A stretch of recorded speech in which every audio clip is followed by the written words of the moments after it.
It is still Friday at 4:20 in the afternoon, April 10th. And I'm going to finish this album off. Some jump from planes. It's been a weird ride over this week. Maybe did about at least a song a day, I think, if I go back and review my work. But the last couple of days I've done maybe two or three a day to kind of get this done in a timely manner or in my fashion just to get it done with. Because again, these are blueprints, so you never know what could happen in the future with these different keys, different tempo, totally different revision of the original concept that I'm sharing with everyone now. This last song has a lot of inspirations as well, a lot of influences like the all the other ones. And I'm hoping that I'm picking people that actually artists that write their own material, because I respect that a lot more in an artist. When they write their own songs, it gives it a different perspective for me. Um, I respect it more, but it's also if what I'm going to start doing more and more when I hear a song I really like, I'm going to pay attention to who wrote the song so I can get to know songwriters just from referencing it online because I don't do that ever. I don't know who writes a lot of popular music. If the artists write their own stuff or if they collaborate with other people. It seems to be on Spotify more or your streaming service, whatever you use, featuring this person or this person. But you never really see that written by this songwriter or anything to that effect. So maybe that's a habit that I'll try to get into because I couldn't name you one songwriter that I know, a modern person who just writes songs for other artists. I don't know anyone who does that. So I should probably research that since that's kind of what I want to do. If I'm not going to be performing some of these, I'll share. I was going to share a Gillian Welch song, but all right, I'll just tell the snippet that I had in my head right now. It just popped in my consciousness of the T-Bone Burnett producer. He probably wrote songs and performed.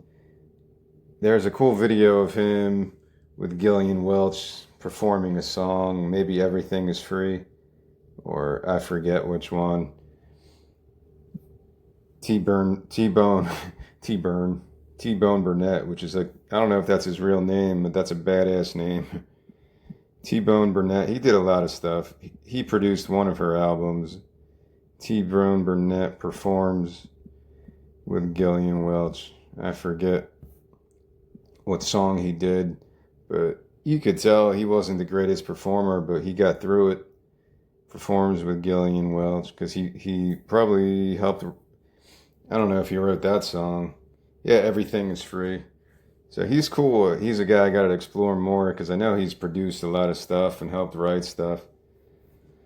I guess he did produce Revelator. I'm not sure though. I don't want to say something I don't know, but he did some tracks for Oh Brother, Where Art Thou, which Gillian Welch also helped produce and perform on.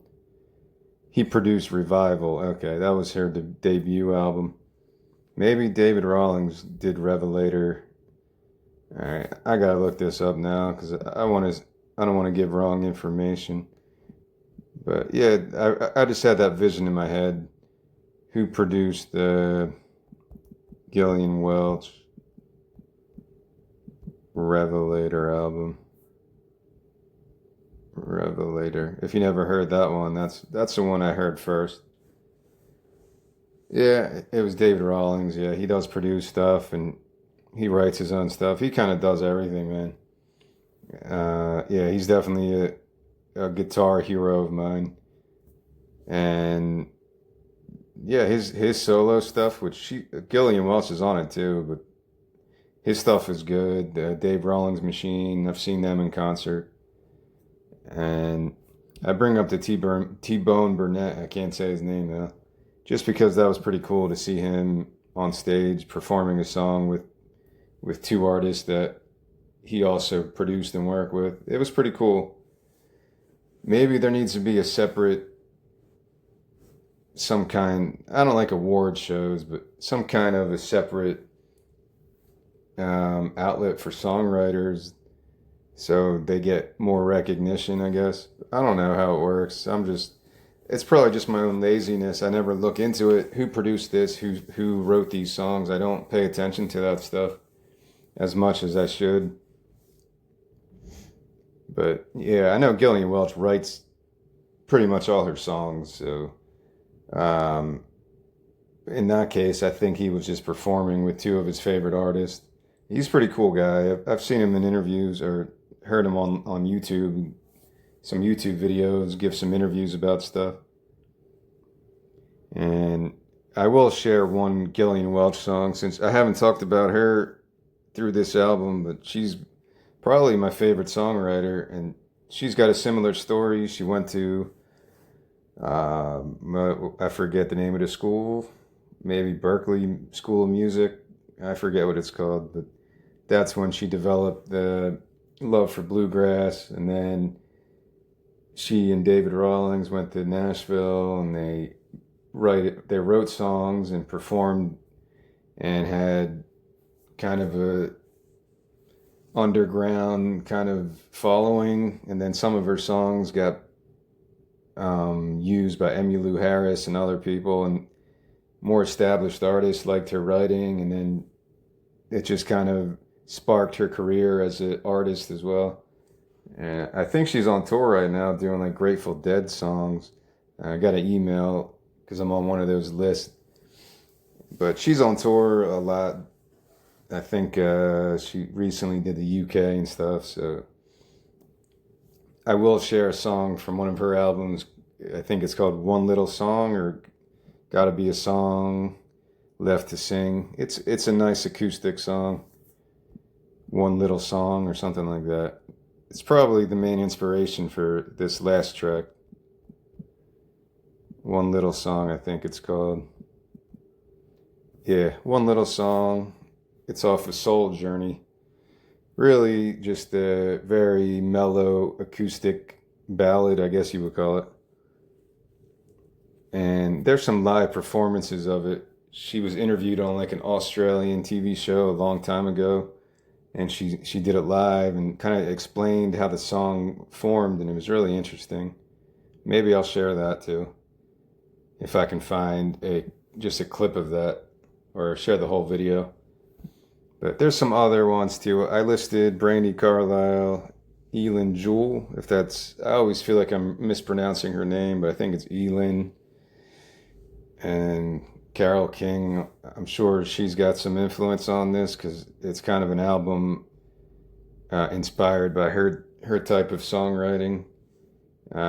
Fleet Foxes. I put Josh Ritter too. I was a pretty big fan. I'm still a big fan of his. I think he writes really good stuff. And I also put some older artists. Well, I got reminded of Easy Like Sunday Morning. That guitar solo is kind of underrated. I like the simplicity of that solo and Easy Like Sunday Morning. And it kind of fits the mood of this song. I put the Beatles again as an influence because there's like a big tempo change in this one that goes to a different type of, it's almost like two songs in one. It goes a little bit more Broadway-ish, which is weird for me. I don't really try to write musical stuff unless it's like a satire of some kind, because I don't like getting all Broadway musical either. I don't really think in those musical sound waves, but it's cool. If you're a fan of Always Sunny in Philadelphia, that episode they had when the gang turns black, and it's like a ripoff of The Wizard, but they pay tribute to it. They're not stealing, whatever. And they have a bunch of songs in that, and they're really good. Like sometimes I'll just pop in my head. So there's a cool side to like musical comedy sometimes that I'm more, not that this song's really a comedy, but I can enjoy that songwriting to some degree at least. I've never sat through a musical since high school. I think that the last time was high school, like maybe South Pacific or one of those. Maybe in college too. I think I snuck in and watched like some Native American musical about Billy the Kid or some shit. I don't remember, man. It was a long time ago. But yeah, I'm not a musical guy. I don't get into it. I was meaning to write a musical album, like a Broadway play, about Frank Gallagher from Shameless. Like, what if Frank Gallagher became president? And I had another idea. Well, I had the gay dinosaur agenda, which I've written already.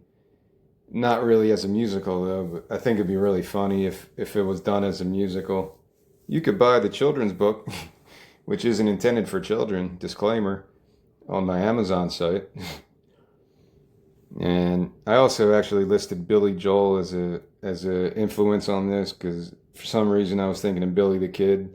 Maybe because I was thinking of that musical that I saw in college.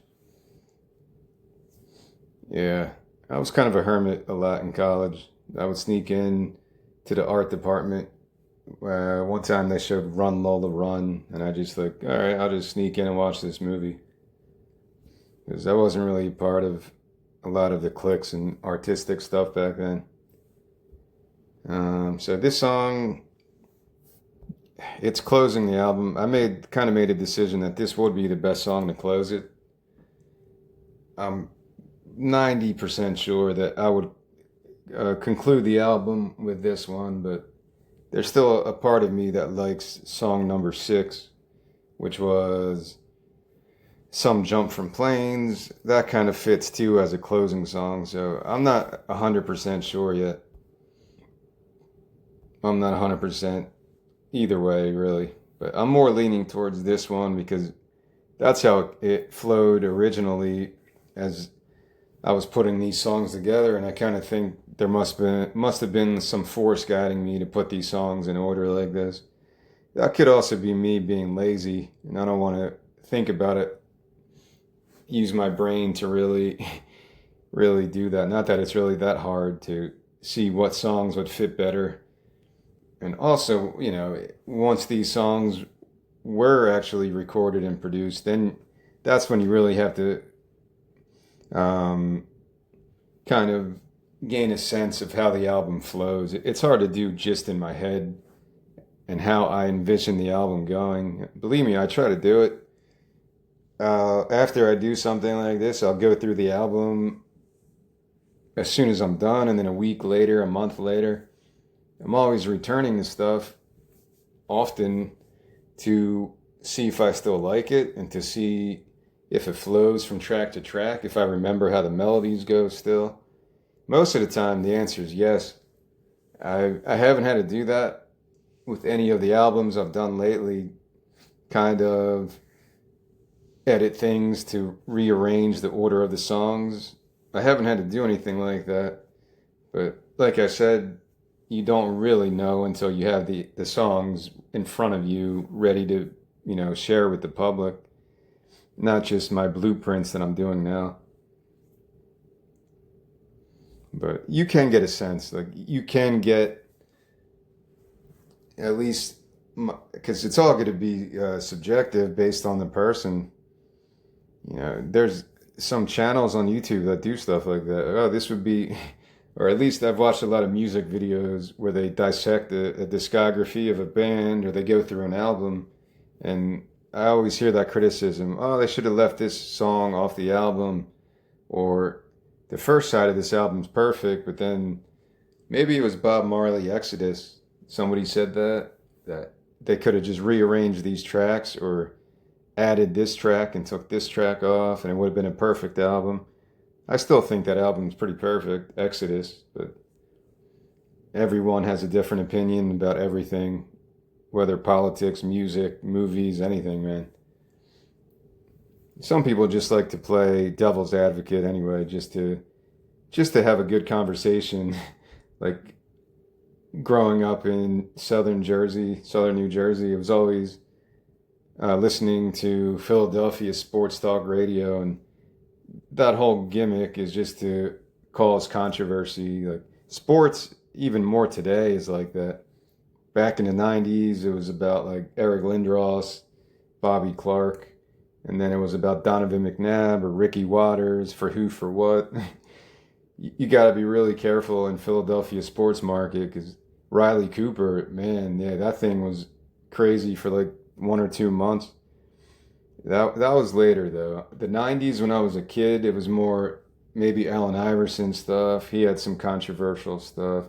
Charles Barkley, there was always something. Like I remember as a kid the 93 Phillies, they had some well, the steroid thing no one really knew about, at least the public to a wide degree until years, decades later.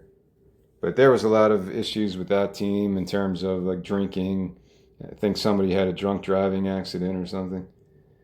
But that's one of my favorite teams. I'm not shitting on them. That was it.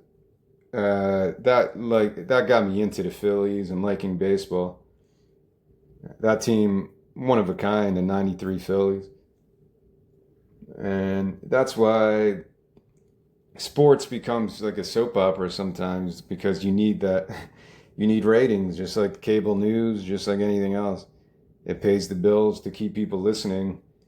Sometimes it's just so obvious. Sometimes it's just kind of organic. Sometimes sports mimics politics and it becomes like an agenda almost, especially over the last maybe decade or so. Everything becomes a political issue, sports, entertainment, anything.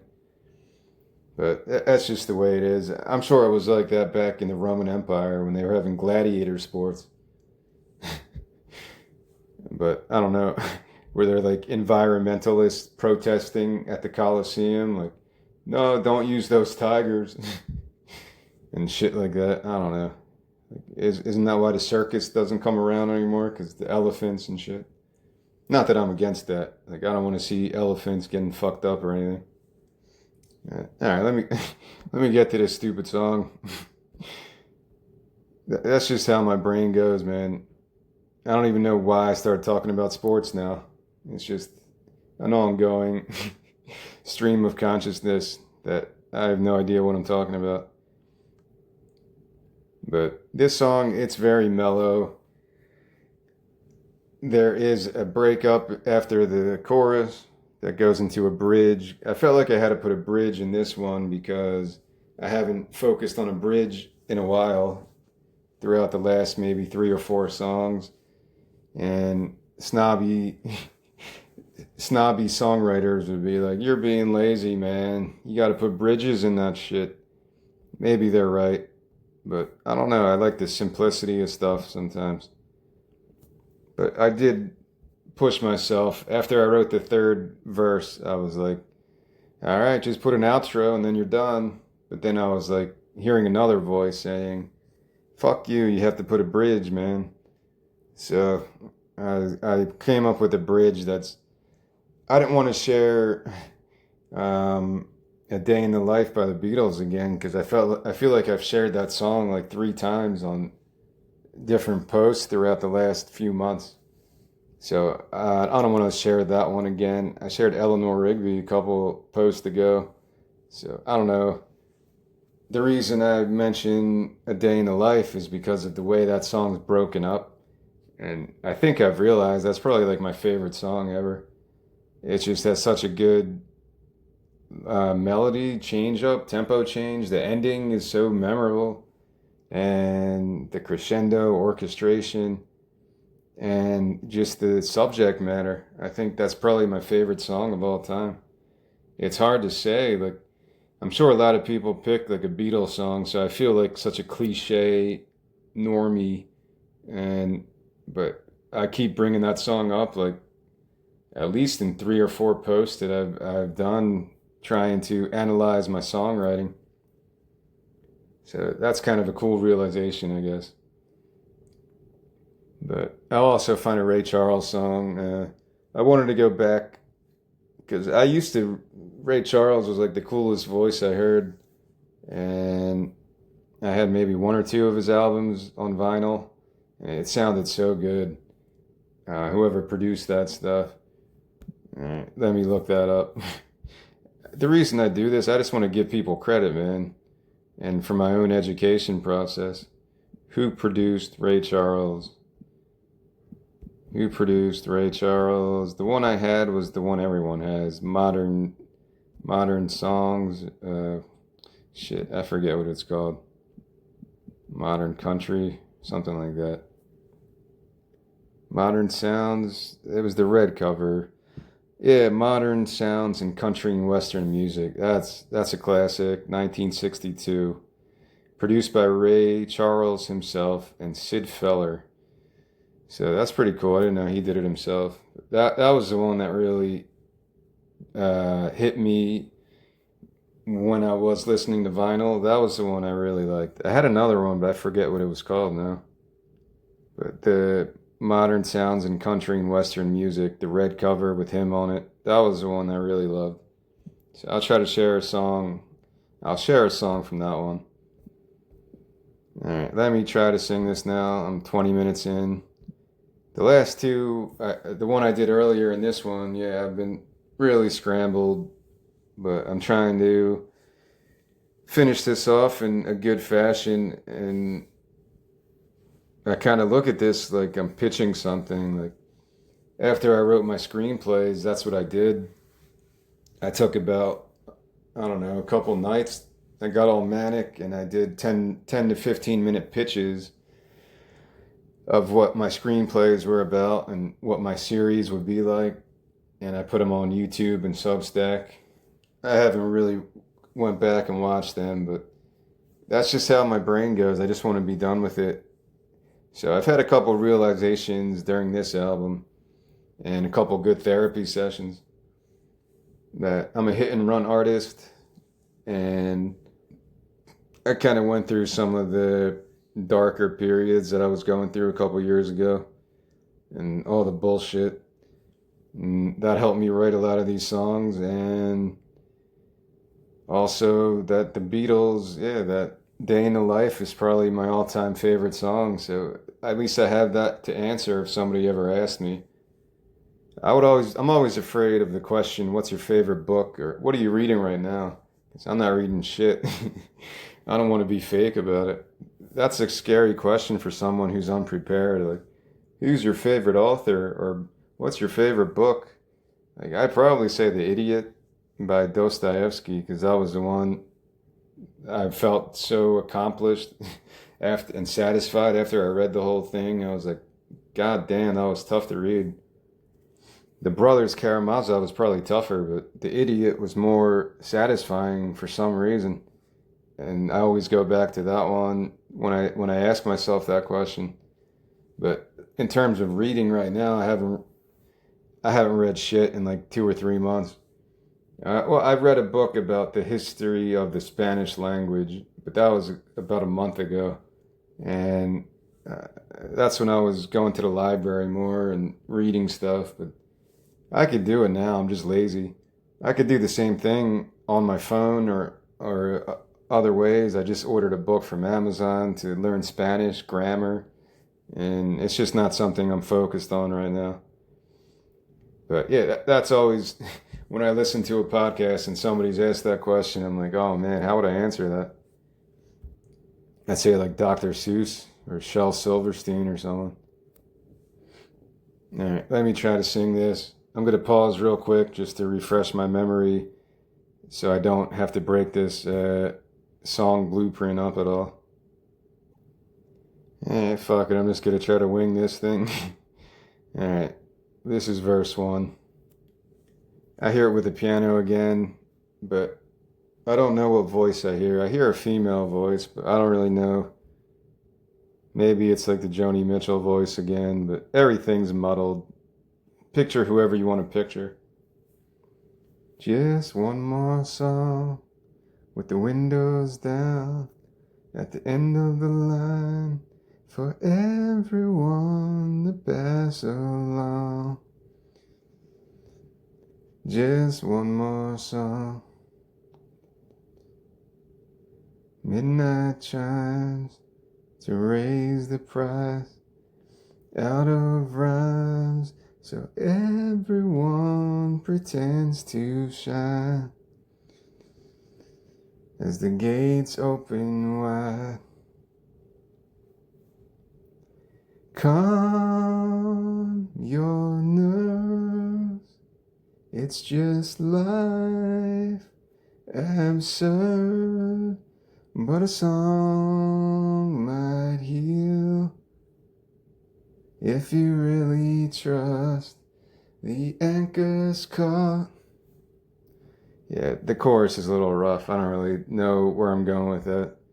Calm your nerve,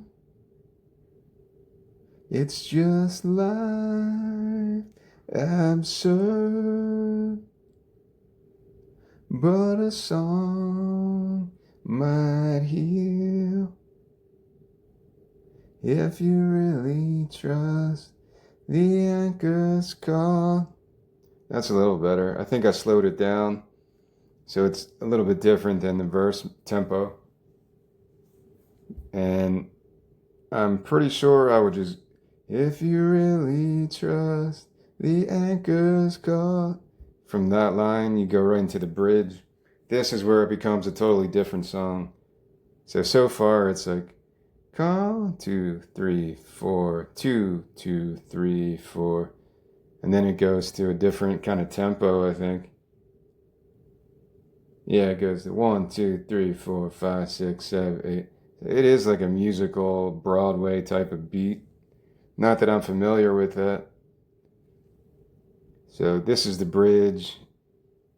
I'm not sure. After that line, I don't know if you go into a mini instrumental and then you go into the bridge or you go right into the bridge. If you really trust the anchor's call. There's the G and R solo again. I keep hearing that. But eventually it'll disappear, I guess. I don't mind hearing it. It's just it's constantly in my head when I'm trying to think of something now. If you really trust the anchor's call.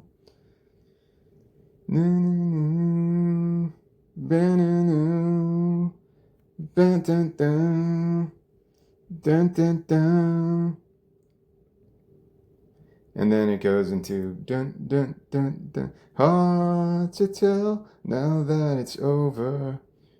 5, 6, 7. Wake again once the sun disrupts the fire. 5, 6, 7. A melody to win them over. Dreams weren't meant to be designed or denied. And then I was debating whether just to end it there, but I'm like, if this is like the Beatles version, what I'm trying to reproduce in my own style, they kind of had a longer. Well, A Day in the Life is like two different songs. When he goes into the second part, like, now I can't even think of it. Wake up, get out of bed. That's like a musical too. I'm definitely inspired by that one. Like, wake up, get out of bed.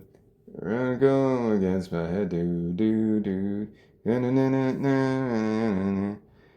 It's definitely like a Broadway musical. It reminds me. I went to Las Vegas one time in my life for a bachelor party, and we went to the Love Show, Cirque Soleil Beatles show. I don't remember if they did that song, but that was pretty amazing. I think I was sober too at that point, but it was still just blowing my mind. I don't know if they still have that. That was like over a decade ago. But I don't remember if they did that, but yeah, there's so many Beatles songs that could be like almost like a Broadway musical. It really is. A lot of the songs are written like that, in that similar vein. Even, well, Sergeant Pepper is really, yeah, and that's my favorite one, I think. So I decided to put more lyrics to this to make it a longer bridge. It splits up the song, and this would be one of the longer songs on the album, maybe 5, 6 minutes. So the bridge would continue with the same melody.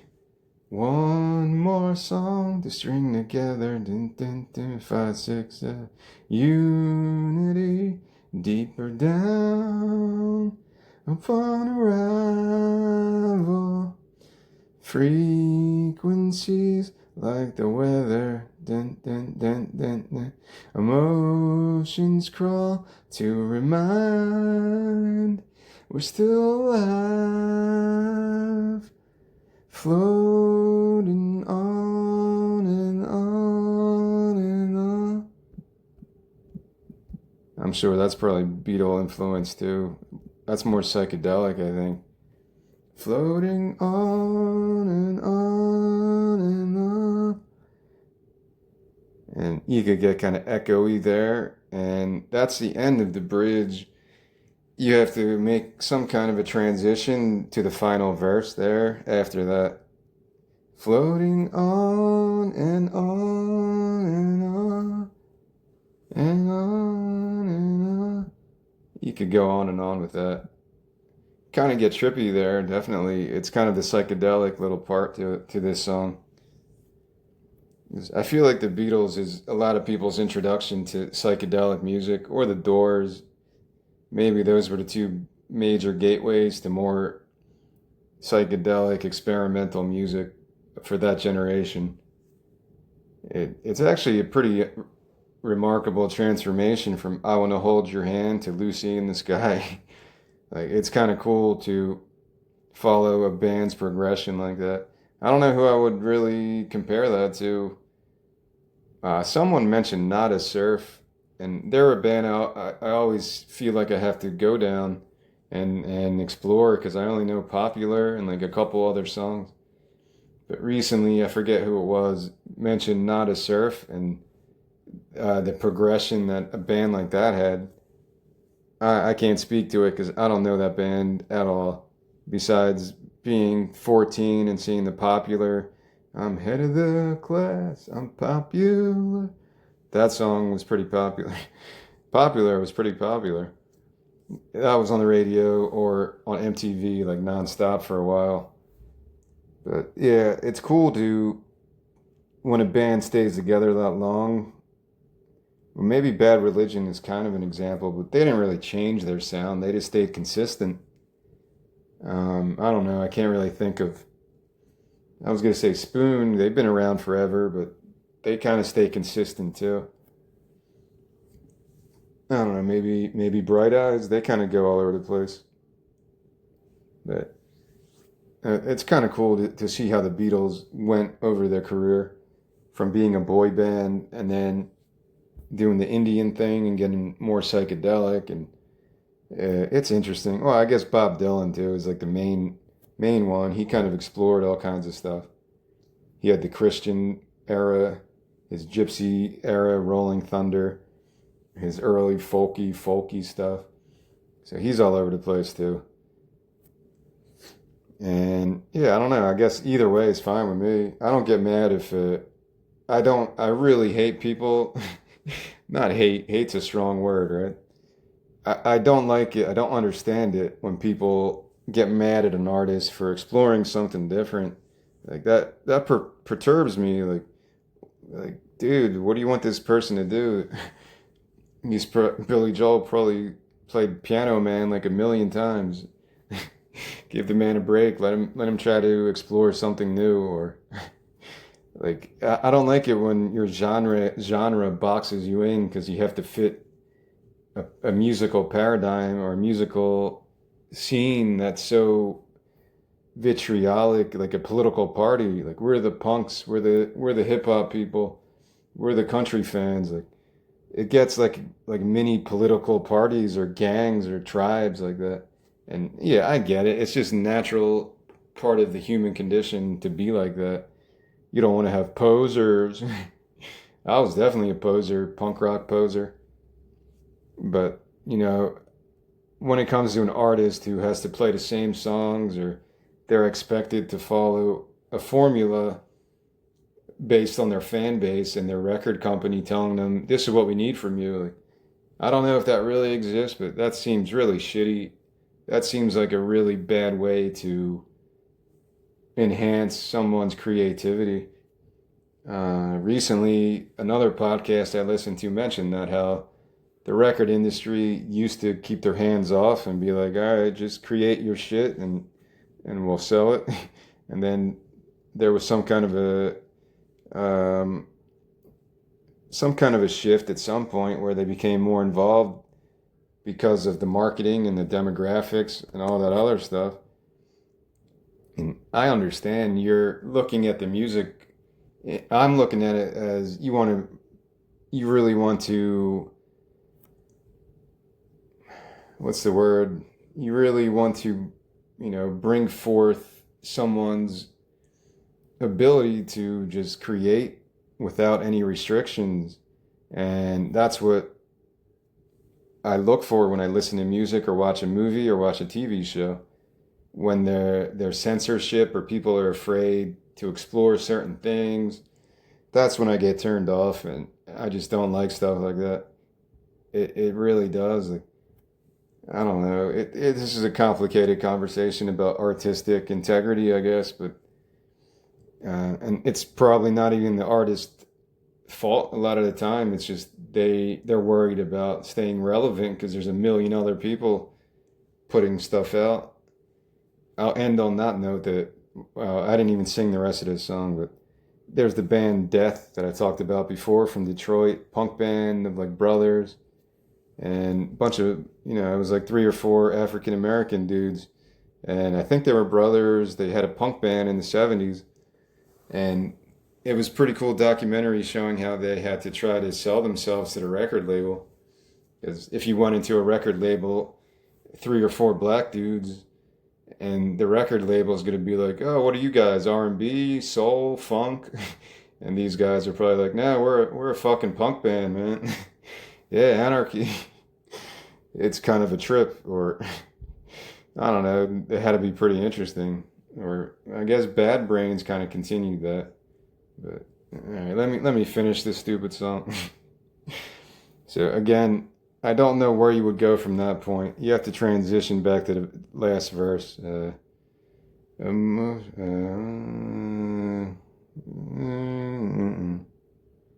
Floating on and on and on and on and on and on and on and on.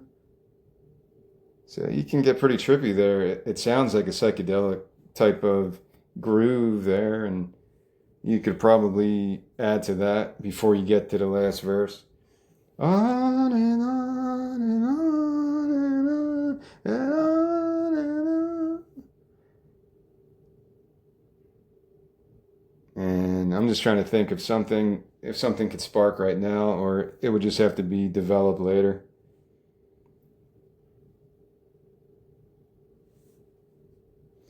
I kind of think you would just mimic that with some kind of a instrumental, like and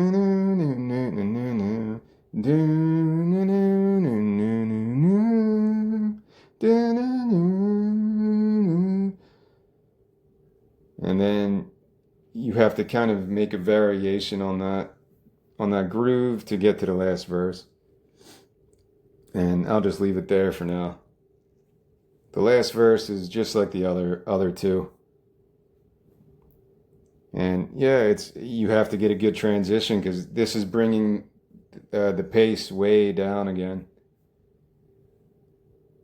So you probably would need some kind of maybe like another false ending after you do that instrumental. But I'm not gonna think about it too hard until later on in the development of this song because that's how I've been working. I'm not trying to compose a lot of orchestration right now because I can't really do that. Like I'm not trained to do that, and I don't really have the ability to do that. I'm just going by kind of how I hear the song progressing in within my head right now. It's not the best way to do it, but this is a blueprint. This is why I would like to collaborate with other people who are more advanced and could not about the quickness. I don't care about I want to get it to sound unique, and even though I'm listing all my influences and the other thing I never mentioned yet the cool thing about this is that, yeah, it could get the younger generation. I'm 44 years old, but people from 10 to 15, people in their 20s, they could learn about some of the artists from the 70s if they haven't, you know? Because I don't think I ever gave Carole King a chance until maybe a couple months ago. It's kind of weird. I listened to a podcast, or I did watch it. It was a video podcast about Tapestry, and it won me over. I was like, wow, I never really thought about how great the songs are.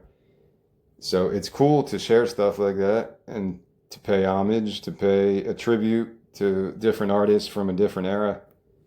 And yeah, that's the other cool thing about an album like this. So the last verse is very simple, and it would probably just fade out after you sing it. Just one more song with the angels proud when the wine spills out and every note electrified. Just one more song. Now I'm really thinking I'm ripping off the Gillian Welch song, but I'm going to have to listen to it again because it has a similar rhythm and vibe. There's got to be a song left to sing because everybody couldn't thought of everything. One little song, one little, one little song, and a thousand. There's a similarity. Sorry, I don't remember the words, so I was just humming it. I'm going to share that song, and maybe I said that's one of the biggest inspirations for this one. I didn't really mean it to be like that. I don't think it's a close melody, but it's the same kind of concept at least. It's definitely like a similar concept. But it's a cool way to end an album. I don't know if she used that to close her album. I forget what album that's even on. But that's the last song. This album was a different kind of experience. I'm 99% sure I won't be getting any more inspirations in this vein as of right now. But I don't know. I'm not going to say it's a definite. Early on in the process, I was waking up with song ideas. Over the last few days, it was more just editing and kind of perfecting the ones. There was a couple recordings I made in the middle of the night or early in the morning where it was only one line of a melody, so I just had to grow it from there. That's kind of what I had to do with this song before I made this recording. And it's a common process. If I have just one little melody, I can kind of grow it and hopefully form something worthy of all the time I spent. And that's one of the reasons I do want to share things right away, even though nobody really reads this stuff. It's still cool to share it because I don't know, maybe this is a good song. Maybe somebody else could make this a good song because they have a better voice, a better style, and with the instrumentation, the production, you don't know what it could become until, it's done professionally. So that's basically my motivation for doing stuff like this. It's more fun when I do the punk stuff because I feel like I can do that. I feel like I could handle punk production, but could I have done production on Court and Spark? Or like a really, really well-produced album with a lot of lush arrangements? No, I can't do that. Like, I don't know how strings work. I don't know how the piano works, man. I don't know how any of those instruments work. Horns, I just go from the sounds I hear in my head. But how do I reproduce that? How do I record it to make it sound right? How do I do the harmonies? 3-part harmonies. I don't even know what that means, really. What's an octave? What's a seventh? I don't fucking know these things. So this is when, more professional people that hopefully I can collaborate, would have advice about that stuff. I don't think I'd have trouble picking stuff up because I did dabble in music theory. By dabble, I mean from friends back in the day who were more experienced, or on YouTube watching Rick Beato stuff, or there was another guy, Paul Massara. Ah, man, I forget his name. I feel bad when I say people's names wrong. He's a guitar player who dissects a lot of songs on YouTube. So let me see if I can find this before. Yeah, his name is Michael Palmisano. He's got a good channel, a lot of subscribers on YouTube. I'll link his channel, Michael Palmisano. I used to watch his stuff a lot. He just dissects, I think, guitar players. There's another guy I shared in the past. I forget his name too, but I forget a lot of names. It's just how I am. Um, Now, I do feel bad, but I did share his channel before because he did a really, really cool video with interview with Keith Richards, and hopefully it comes up. Yeah, okay, here it is. The channel is called Guitar Moves, and I shared it before. Guitar Moves. I forget the gentleman's name, but he's got a good channel, Guitar Moves. But there's so many YouTube channels where you can. Yeah, Matt Sweeney is the host. He's a musician. Um, I don't know, I forget.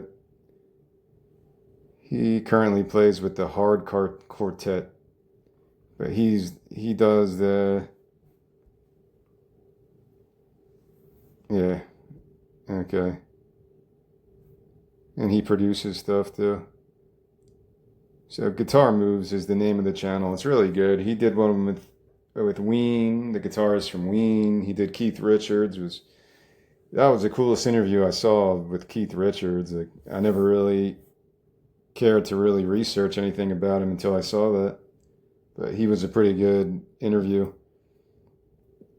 And yeah, in terms of, you can use YouTube as a valuable learning tool to learn music theory, time signatures, and just general modes. Like, I'm not going to get into all that stuff, the Dorian mode and whatever the hell else. I don't really practice scales and all that stuff. But even Beato goes through songs pretty well. And then the other thing is watching reaction videos. That's addicting. You watch professional composers, like classical composers or professional vocalists, vocal teachers, and they'll watch like a video of someone.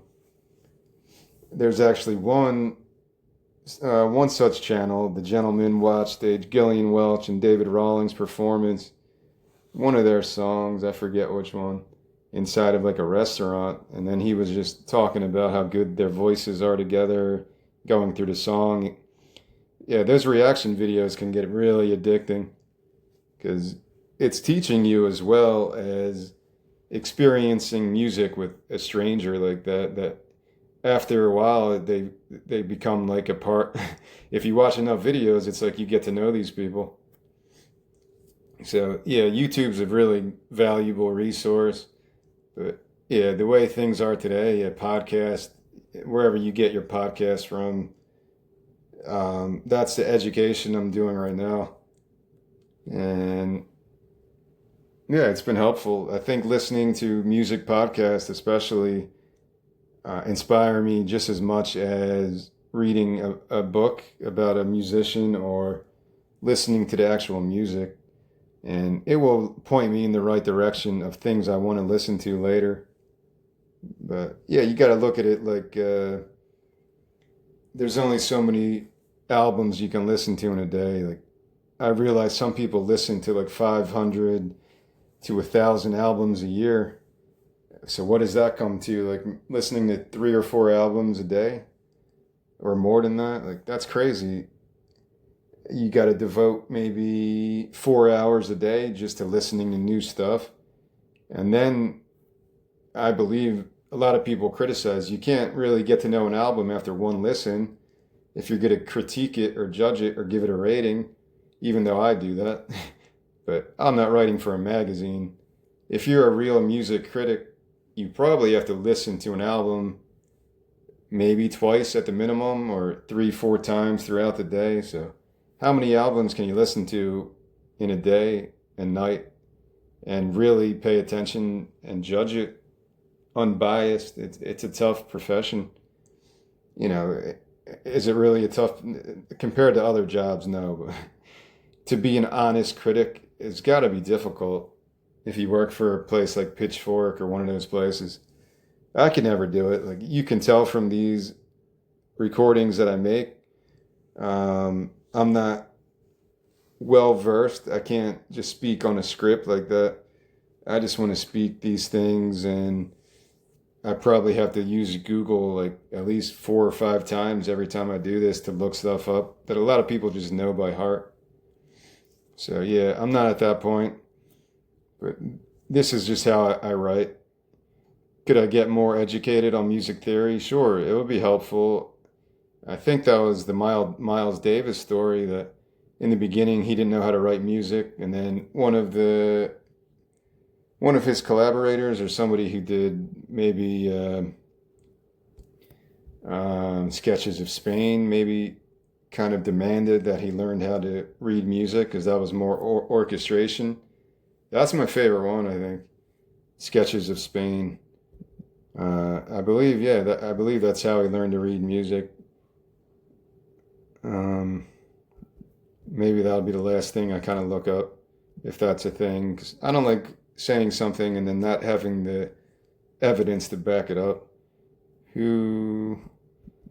do remember that story. I think Sketches of Spain, because it was such a different type of jazz album, and I love that album. But it is a lot of orchestration, almost like classical music. And I want to say, yeah, maybe he didn't know how to read music up until that point. Let me see if Google can help me.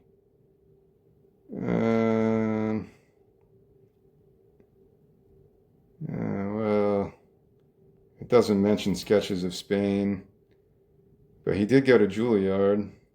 All right. He eventually felt Miles Davis went to Juilliard, blah, blah, blah, because his father wanted him to study formal music theory.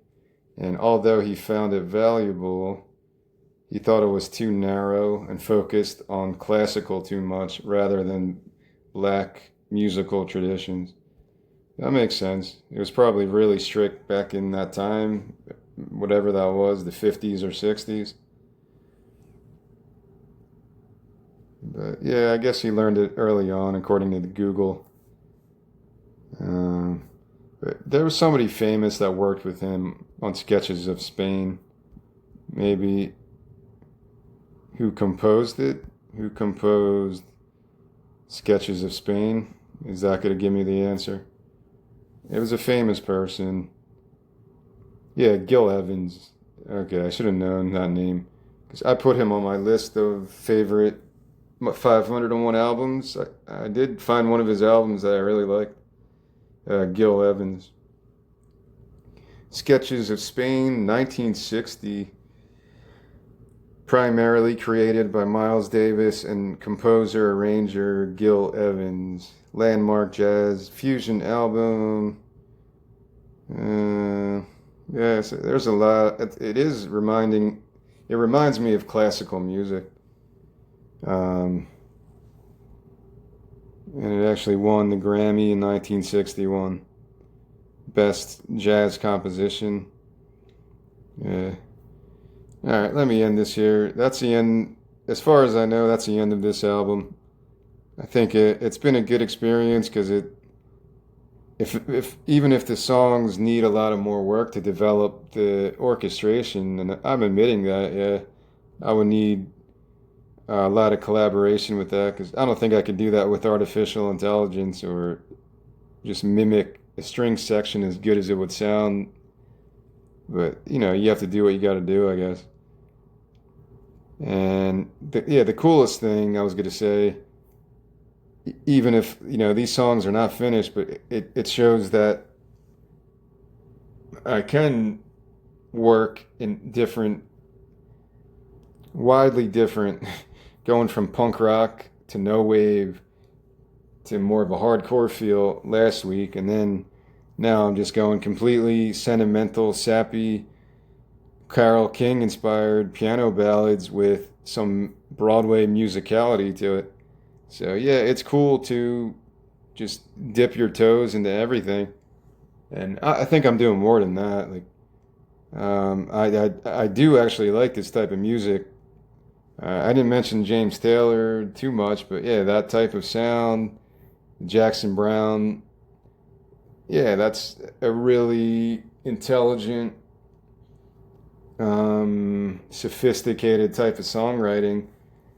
I tried to learn the Pretender on guitar like years ago, and that one gave me a lot of difficulty. It is a hard song to play and sing. I found a couple of videos where he does it on piano, Jackson Browne, but that's a difficult song. Joni Mitchell songs are crazy complicated. You have to do different tunings a lot of the times, and yeah, it's a different type of music. It's a different type of genre. I mean, where it's not just going to be three chords, blah blah blah, you're done. But yeah, there's a beauty to that too. Maybe there's one song on here that's similar, that Skeeter Davis one, but even this one, I was going to say it is a bit of a country folky song. Just one more song with the angels proud when the wine spills out and every note electrified. One more song. So it does have kind of a country song to it. Like I want to almost sing it like a country voice. But I'll go back and listen to this and see if I want to add anything else to this. But right now, this could be like a 6 minute song, so I don't think I really want to add anything else. Because right after I do this, I listen to my recording to see how dumb I sound. The last one I did earlier, I did have to add another verse because it reminded me so much of You've Got a Friend, Carole King, James Taylor. You've Got a Friend. It reminded me of that song so much. So I added another verse, kind of like a tribute to that. But I don't think this one really needs anything else in terms of song structure, at least. But there it is. I don't know where I'm going to proceed next. If I have any more ideas, I'm constantly keeping notepads on my phone of new albums I want to pursue, but I kind of want to work on my book, and I'm still trying to move across the country to pursue this stuff in a more eager, ambitious fashion, but I don't know how to do that either, really. I need to get a job and just move across the country. So there's a lot of stuff swirling around my head of what I want to do, what I can do, what I'm able to do, what I'm not able to do right now. And yeah, that's where I'm at. This was a welcome escape, though. Like I call it an escape, but this is pretty much all I've done. In addition to some other stuff, some visual art stuff, this has been the focus of my creative life, my life in general, over the last week or so. So I think it came out pretty cool so far. And hopefully you get if anyone actually listens to all these, you can kind of sense where I'm going with everything. If you're knowledgeable about that era of songwriting, the Elton John, Carole King, and that whole era of stuff like that. The one band that I failed to include was the Carpenters because I don't know anything by them. I'm sure I'll probably like it, but that's the one I always remember on those late night commercials. It would be like, it would always be those same type of radio staples, and the Carpenters had some songs like that. I just don't know any of them, so I don't want to share anything that haven't experienced like at all. I couldn't name you one Carpenter song, and people say she has like the best voice ever. So it's something I do plan to explore at some point. But I think that will cut it off. I'm just at about an hour, so that's the album. I had a good number of edits so far, and I'm sure it's going to have a lot more.